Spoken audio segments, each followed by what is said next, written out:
নবজাতক শিশুর ক্ষুধা বোঝা নতুন বাবা মায়ের জন্য বড় চ্যালেঞ্জ। কারণ শিশুরা কথা বলতে পারে না, তারা ইঙ্গিত আর কান্নার মাধ্যমে প্রয়োজন জানায়। বিশেষজ্ঞরা বলছেন নবজাতককে দিনে 8 থেকে 10 বার খাওয়ানো প্রয়োজন, তবে নির্দিষ্ট সময় নয়, শিশুর চাহিদা অনুযায়ী খাওয়ানোই সবচেয়ে ভালো।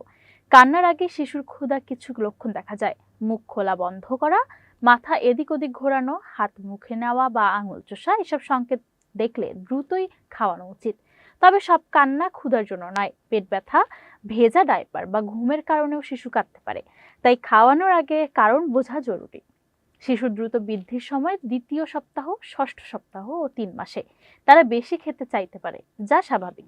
বিশেষজ্ঞদের পরামর্শ: শিশুকে কাছে রাখুন, ত্বকের স্পর্শে থাকুন এবং তার আচরণ লক্ষ্য করুন। এতে শিশুর প্রয়োজন বোঝা সহজ হবে।